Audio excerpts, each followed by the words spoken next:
Bom dia a todos os amigos, seguidores do Centro Espírita Nosso Lar, aqui no Instagram. O meu nome é Lívia e é um prazer estar aqui novamente com vocês para refletirmos sobre o Evangelho de Deus. Vamos só dar um tempinho para o nosso amigo ou amiga do Grupo Espírita Mãos Amigas chegar, para que a gente realize o nosso Evangelho, com o intérprete de Libras. Bom dia, Sueli. Bom dia, Cris. Sejam todos bem-vindos nessa manhã iluminada de domingo. Hoje nós vamos falar sobre a caridade para com os criminosos. Vou até colocar aqui como comentário fixo: caridade para com os criminosos, porque quem quiser acompanhar no Evangelho pode já ficar sabendo o tema de hoje. Caridade para com os criminosos. Bom dia, Luiz. Bom dia, Luciana. Sejam todos bem-vindos. Estamos só aguardando o nosso amigo ou amiga do Mãos Amigas, Grupo Espírita, que faz interpretação de Libras, chegar aqui pra gente começar. Como de praxe, a gente vai fazer uma leitura inicial e uma prece inicial para falarmos sobre o Evangelho de hoje, caridade para com os criminosos, que está no capítulo 11 do Evangelho segundo o Espiritismo. Bom dia, Ieri. Sejam todos bem-vindos, espero que todos estejam em paz, tudo bem, todo mundo com saúde. E se não tiver, vai ficar, Se não tiver, vai ficar tudo bem. É muito bom ver as pessoas sintonizando numa manhã de domingo com o momento do Evangelho, do qual nós somos tão necessitados, desse pão espiritual que Jesus nos deixou, a sua boa nova, que ilumina a nossa alma e os nossos passos, principalmente num momento como esse que nós estamos vivendo, no mundo, que é o momento da pandemia. Bom dia, Marta. Seja bem-vinda. Ana Helena, seja bem-vinda. O tema de hoje será caridade para com os criminosos. Bom dia, Ieri. Obrigada. Muito obrigada. Sempre um prazer estar aqui no Centro Espírita Nosso Lar, colaborando. Hoje nós falaremos sobre um tema muito importante para os nossos corações, que é a caridade para com os criminosos, principalmente para nós que vivemos aqui no Brasil, um país no qual a gente se depara com muitas situações de violência urbana, de criminalidade. Tudo bem, Sueli, vou aguardar um pouquinho até a Kate entrar. Você vai me avisando se vai dar certo ela entrar ou não, tá bom? Eu aguardo aqui a Kate. Como eu disse inicialmente, a gente está só aguardando a nossa amiga, que é intérprete de Libras, acessar para poder nós começarmos o nosso momento do Evangelho de hoje.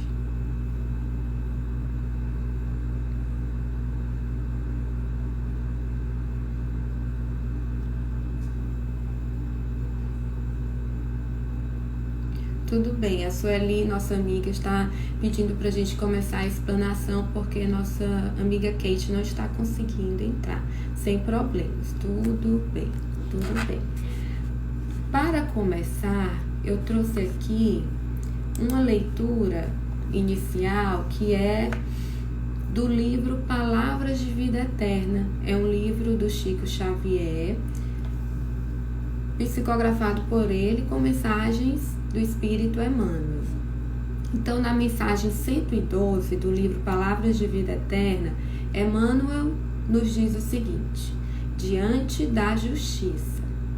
Se a vossa justiça não exceder a dos escribas e fariseus, de modo nenhum entrareis no reino dos céus. Jesus, Evangelho de Mateus, capítulo 5, versículo 20. Escribas e fariseus assumiam atitudes na pauta da lei antiga. Olho por olho, dente por dente. Atacados, devolviam insulto. Perseguidos, revidavam cruéis.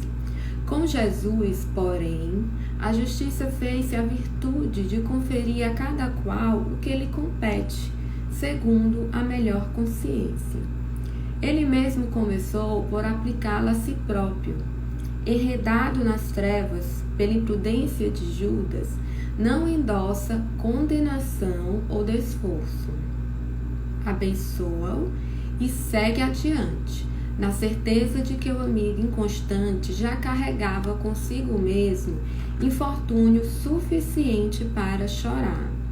Ainda assim, porque o Mestre nos haja ensinado o amor sem lindes, isso não significa que os discípulos do Evangelho devam caminhar sem justiça na esfera das próprias lutas.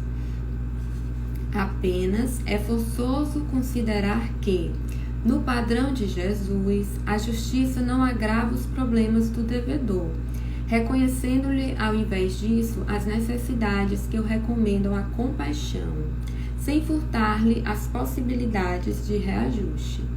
Se ofensas, pois, caírem-te na alma, compadece-te do agressor e prossegue à frente, dando ao mundo e à vida o melhor que possas.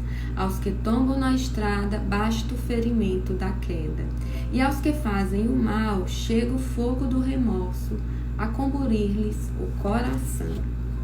Mensagem de Emmanuel no livro Palavras de Vida Eterna, diante da justiça. Então, após essa mensagem do nosso amigo Emmanuel, eu convido a todos vocês para, sintonizando com essas palavras do Guia Espiritual de Chico Xavier, nós fazermos a nossa prece inicial. Jesus Cristo, luz do mundo, bons espíritos que nos prestam assistência nessa tarefa, em especial os mentores do Centro Espírita Nosso Lar. Agradecemos por esta oportunidade de servir, de trabalhar e principalmente de aprender. Que possamos abrir o nosso coração para reflexão sobre a caridade para com os criminosos. Que Jesus nos ajude, iluminando as nossas consciências para recebermos esses ensinamentos que Ele nos deixou. Que todos nós aqui, participantes desse momento, possamos estar unidos em mente e coração. E que Jesus, nosso irmão, nos permita iniciarmos o nosso momento do Evangelho de hoje. Que assim seja, graças a Deus. Então, como já consta aí o comentário fixado, hoje nós vamos falar a respeito da caridade para com os criminosos, que está no capítulo 11 do Evangelho segundo o Espiritismo. Muito interessante porque Kardec, sentiu a necessidade, claro, instruído, guiado pelo Espírito da Verdade, de destacar um item para a caridade em relação aos criminosos. Por que será, que foi destacado um item para isso?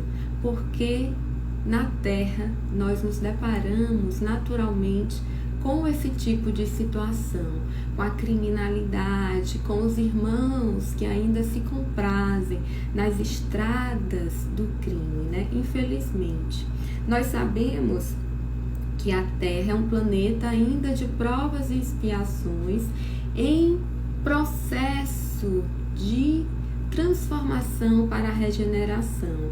Então é natural que nós nos deparemos aqui com irmãos que ainda se comprazem na criminalidade, porque nenhum de nós atingiu ainda a perfeição. Todos nós somos imperfeitos, não é verdade? Então aqui no item 14 do capítulo 11, Elizabeth de France, o espírito que assina a mensagem do item 14, nos fala o seguinte: a verdadeira caridade é um dos mais sublimes ensinamentos que Deus deu ao mundo. Deve existir entre os verdadeiros discípulos de sua doutrina uma fraternidade completa. Deveis amar os infelizes, os criminosos como criaturas de Deus, as quais o perdão e a misericórdia serão concedidos se arrependerem, como a vós mesmos, pelas faltas que cometeis contra a sua lei. Pensai que sois mais repreensíveis, mais culpados que aqueles aos quais recusais o perdão e a comiseração, porque frequentemente eles não conhecem a Deus como o conheceis, e lhes será pedido menos que a vós. Então, nós sabemos que aqui na Terra somos espíritos imperfeitos e que é nesse contato com as nossas imperfeições que nós vamos progredindo. Deus nos criou como espíritos simples e ignorantes, tendentes à perfeição. O nosso caminho é o da perfeição moral e espiritual.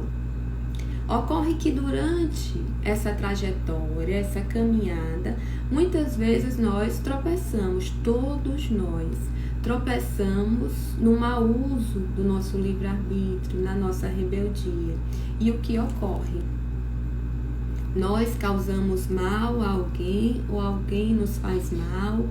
E nós, na maioria das vezes, causamos mal a nós mesmos, né? Porque nós somos as primeiras vítimas do mal que nós cometemos. Então, pelo mau uso do livre-arbítrio, muitos irmãos se enveredam pelo caminho do crime, da transgressão às leis, aos códigos de conduta moral aqui da Terra. Mas nós sabemos que Deus tudo vê, tudo observa e que Ele nos deixou as leis morais. E dentre essas leis morais, nós temos a lei de amor, de justiça e de caridade. Essas três leis estão no Livro dos Espíritos, no capítulo único, no capítulo 11 do livro 3º do Livro dos Espíritos. Por que será que Kardec inseriu essas três leis de amor, de justiça e de caridade em conjunto? Por que será? Certamente porque nós desenvolvemos essas virtudes conjuntamente também. Sem amor não há justiça, sem amor não há caridade. Então essas três leis morais, elas estão em conjunto. Amor, justiça e caridade. E o que é essa justiça? Nós temos a justiça para os homens, a justiça dos nossos códigos, das nossas leis, mas nós temos uma justiça soberana que paira sobre todos nós, que incide igualmente para todos nós. Pode ser que um fato que seja considerado crime aqui no Brasil não seja na Inglaterra, por exemplo. Mas existe um código moral único, que são as leis divinas. E a justiça, o senso, a medida de justiça também é única. Existe uma medida de justiça única que se sobrepõe à justiça dos homens. Porque aqui na Terra nós consideramos ainda justiça o revide, o troco, o olho por olho, o dente por dente. Que aquela pessoa realize um ressarcimento imediato do mal que cometeu. Mas A verdadeira noção de justiça nos foi dada por Jesus e colocada por Ele em nossos corações. Que noção de justiça foi essa? A melhor noção de justiça que Jesus nos deu foi amar ao próximo como a si mesmo, fazer ao outro o que gostaríamos que nos fosse feito. Precisamos de noção melhor de justiça do que essa? Nada pode ser mais justo do que nos conduzirmos em relação aos nossos irmãos como nós gostaríamos que eles agissem em relação a nós. Essa é a medida de justiça que Jesus Cristo nos deixou. E quando nós refletimos sobre essa noção, essa medida de justiça, essa balança que Jesus nos deixou, fazer ao outro que gostaríamos que nos fosse feito, e quando a gente vê um irmão que ainda se compraz, se alimenta, praticando atos que são considerados crimes, aí a gente pode refletir e pensar: como eu gostaria que agissem comigo se por um ato insano eu cometesse um crime? Se por um ato equivocado eu transgredisse uma lei e enveredasse no caminho da criminalidade? Como eu gostaria de ser tratado, como eu gostaria que os meus familiares fossem tratados, né? Porque quando a pessoa incide no caminho da criminalidade, geralmente não só ela sofre, a sua família também sofre com isso. Então Jesus nos deixou essa medida de justiça, fazer aos outros o que nós gostaríamos que nos fosse feito, porque somos espíritos simples e ignorantes e todos nós nos aperfeiçoaremos. É o que consta no Livro dos Espíritos, nas questões 115 e 116. Todos os espíritos irão progredir, mais cedo ou mais tarde. Nós nos enganamos, nos desviamos às vezes do caminho do progresso, mas mais cedo ou mais tarde nós o alcançaremos. Alcançaremos o nosso progresso moral e espiritual, nem que seja por meio do arrependimento, da expiação, do sofrimento, da pedagogia da dor. É importante a gente ressaltar aqui que o mal, ele não existe por si só, porque quando nós pensamos em crime, nós pensamos em mal. Nós logo proferimos aquele julgamento mental. A gente pode até não falar, mas a gente pensa: aquele homem é mau, aquela mulher é má. Como são maus? A gente associa o crime ao mal. É natural. Porém, a doutrina espírita nos ensina que o mal, ele não existe por si só. O que é o mal? O mal nada mais é que a ausência do bem. E isso está explicado por Kardec no livro A Gênese. Tem uma parte do livro A Gênese que Kardec fala só sobre o mal. E aí ele nos diz o seguinte, que o mal, ele não existe individualmente, de forma autônoma, não existe. E não existe uma criatura que personifique o mal. O que é o mal? É a falta do bem. Onde o bem não reina, impera o mal. Como impera o frio onde não há calor? O que é o frio? A ausência do calor. Então, o mal é a ausência do bem. Na medida em que nós nos ocupamos com o bem em mente, em coração, o bem toma conta das nossas atitudes, dos nossos pensamentos, dos nossos sentimentos. E todos nós somos capazes disso, porque todos nós temos a centelha divina do amor. que nos ajuda a progredir. Apenas por mau uso do nosso livre-arbítrio, por rebeldia, nós nos recusamos a seguir esse caminho do amor. Mas nós retornaremos a ele. Por quê?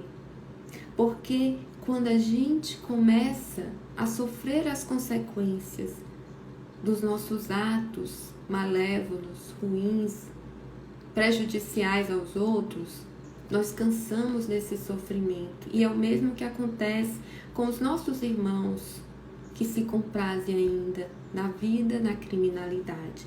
Mais cedo ou mais tarde, eles retornarão para este caminho, o caminho do bem. E quando eles ocuparem-se em mente e em coração com o bem, não haverá mal a lhes conduzir para o caminho do crime. Então, é muito importante que a gente faça essa desassociação. A pessoa é má, não existe ninguém que seja má. Não existe uma pessoa má, não existe. Às vezes a gente escuta alguns irmãos, né? Algumas pessoas dizerem assim, porque o homem é ruim. O homem é ruim mesmo, o homem é mau. Por natureza, o homem é mau. Não, o homem não é mau. Deus não criou nada mal.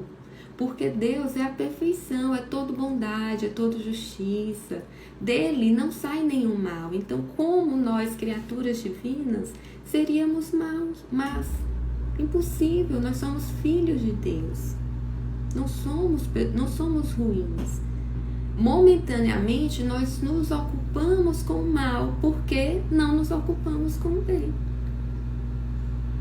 Quando o bem chega, toma o seu espaço, quando a gente deixa o bem tomar o seu espaço, então o mal já não reinará mais. Então é muito importante que a gente trate a caridade para com os criminosos sob essa perspectiva de que aquele irmão, ele não é uma pessoa má, ele é uma pessoa equivocada, está equivocada. Claro que nós sabemos que é muito difícil, como não julgar? Principalmente em situações que envolvem crimes, atos contra pessoas mais vulneráveis, crianças, idosos, né? Que nos espantam. É por isso que o Espírito Elizabeth de France nos diz: não julgueis, não julgueis, meus caros amigos, porque o julgamento que fizerdes vos será aplicado mais severamente ainda. E tendes necessidade de indulgência para os pecados que cometeis sem cessar. Não sabeis que há muitas ações que são crimes aos olhos do Deus de pureza e que o mundo não considera sequer como faltas leves? Não julgar, jamais julgar. Por quê? Porque nós não sabemos se as nossas atitudes perante a lei divina não são mais gravosas do que o crime que aquela pessoa cometeu. Porque a qualificação como crime é uma decisão humana, mas a transgressão da lei divina está sob a ótica divina, a ótica de Deus. Então, muitas atitudes nossas que não são consideradas crimes aqui no mundo, nas nossas leis, no mundo material, são consideradas transgressões, infrações às leis divinas e passam despercebidas aqui entre nós. Passam despercebidas. Então, quando a gente vê um crime chocante na televisão, na mídia, que a gente consiga, pelo menos, exercer a caridade do silêncio, do não julgamento. Porque a nossa tendência é a de revolta. É claro, quem é que não fica indignado ou indignada com uma situação de criminalidade, principalmente contra pessoas vulneráveis? Claro, é natural, contra o patrimônio público, é justo, e nós precisamos desenvolver esse sentimento. Estranho é não se indignar, né? Mas entre a gente se indignar, a gente não concordar com aquilo e a gente crucificar aquele irmão a uma distância muito grande. Então, se a gente conseguir exercer pelo menos a caridade do silêncio e ver aquele irmão como alguém transviado momentaneamente do caminho do bem, equivocado, e principalmente nós espíritas, quando nós pensamos que não sabemos se já não fomos criminosos em outras encarnações, não sabemos se já não precisamos passar pela experiência do crime, da transgressão às leis em outras encarnações. Não sabemos disso. Então, que não sejamos aquele que atira a pedra. Que saibamos pelo menos praticar a caridade do silêncio. E é aí, muito interessantemente, que Elizabeth de França nos diz que Deus permite que grandes criminosos estejam entre vós, a fim de que vos sirvam de ensinamento. Como eu falei anteriormente, é natural que nos deparemos com as imperfeições uns dos outros aqui. Mas aquilo que eu vejo de errado, que eu penso que é errado no outro, pode me ser útil como aprendizado, como ensinamento, para que eu não haja da mesma forma. É uma grande lição para nós. E ela nos diz também: deveis aqueles de quem falo, o socorro de vossas preces. Essa é a verdadeira caridade. E ela diz mais: olhai vosso modelo Jesus, que diria ele se visse esse infeliz perto de si? Lamentá-lo-ia, o consideraria como um doente bem miserável e lhe estenderia a mão. Isso é sublime. Quando Elizabeth de França nos diz isso. Por quê? Porque o Livro dos Espíritos, na questão 625, nos diz que o nosso modelo de perfeição moral é Jesus Cristo. E como Jesus Cristo se portava diante de um criminoso, diante de alguém que transgredisse uma regra social. Basta a gente lembrar do caso do apedrejamento da mulher adúltera. Aquele momento do Evangelho, ele é não só de um ensinamento moral, mas de uma contribuição para todos os códigos de processo, de direito do planeta. Aquele momento do apedrejamento, aquele comportamento de Jesus influenciou o nosso direito, as nossas regras. Por quê? Porque naquele momento Jesus Cristo, ele nem passa a mão na cabeça da mulher adúltera e nem a condena, mas ele joga a situação de forma inteligente, sublime, para a consciência de todos nós. Aquele que estiver sem pecado, atire a primeira pedra. Já pensou se nós utilizássemos esse pensamento, essa reflexão em todos os nossos atos? Quando a gente se deparasse com crime, aquele que estivesse em pecado, atire a primeira pedra. Jesus nunca foi condescendente com o erro, mas ele foi misericordioso, o que é bem diferente. Então, no caso da mulher adúltera, ele não foi condescendente, ele nunca disse que ela estava certa, mas ele não a apedrejou.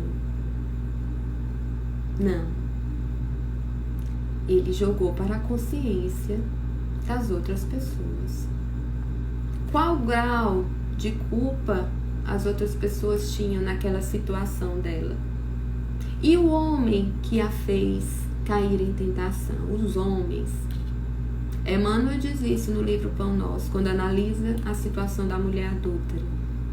Por que que só a mulher adúltera estava sendo apedrejada? E os homens que a ajudaram naquela queda moral? Então, que nós recordemos desse ensinamento do Cristo. Primeiramente do ensinamento, não fazer aos outros o que não gostaríamos que nos fosse feito. Essa é a medida de justiça do Evangelho. E em segundo lugar, aquele que estiver sem pecado atire a primeira pedra. Porque o Livro dos Espíritos, salvo engano, na questão 886, ele diz também que o verdadeiro sentido da palavra caridade é a benevolência para com todos, a indulgência para com as imperfeições alheias. E isso abrange todas as imperfeições dos outros, inclusive aquelas imperfeições que os fazem caminhar momentaneamente pela criminalidade. Então, que recordemos do nosso modelo e guia, Jesus Cristo, para exercitarmos a caridade para com os criminosos. Sabemos que não é fácil, mas sabemos que somos capazes de o fazer. Então, são essas as nossas reflexões de hoje a respeito da caridade para com os criminosos. Infelizmente, hoje não tivemos a nossa amiga intérprete de Libras por questões de dificuldade de acesso à internet, mas eu espero ter contribuído para todos os que estão aqui presentes e os convido para a nossa prece final. Vamos todos manter essa sintonia com o sentido de caridade que Jesus nos deixou, o sentido de caridade e justiça cristãs. Jesus Cristo, bons espíritos que nos prestam assistência, como é bom alimentarmos o nosso espírito da boa nova, desses ensinamentos sobre caridade que nos trazem esperança em relação ao progresso da humanidade. Nesse momento, Jesus, em que refletimos sobre a caridade para com os irmãos que se comprazem ainda no crime, queremos te pedir por todos eles. Pedimos, Jesus, por todos os nossos irmãos que esbarram, Senhor, no caminho do crime, da transgressão às leis, que eles possam receber a vossa assistência, que eles possam retornar para o caminho do bem e do progresso, e que nós também possamos contribuir para o melhoramento moral, espiritual desses irmãos. Que possamos exercitar um pouquinho a cada dia o verdadeiro sentido da caridade, da humildade, da benevolência, da misericórdia cristãs. Obrigada, Jesus, por nos deixar esse ensinamento. Envolve a todos os que aqui estão presentes, embora virtualmente, nos bons fluidos, nos passes de que necessitam. Que seus lares sejam abençoados com saúde e paz. E que tenhamos, Senhor, sempre como medida de conduta em nossas vidas, em nossos passos, a Tua boa nova, o Evangelho que nos deixaste. Permite então, Jesus amigo, que encerremos o nosso Evangelho da manhã de hoje. Que assim seja, graças a Deus. Muito obrigada ao Centro Espírita Nosso Lar pelo convite, é sempre um prazer. Obrigada a todos os que se fizeram presentes. Bom dia, feliz domingo. Beijo.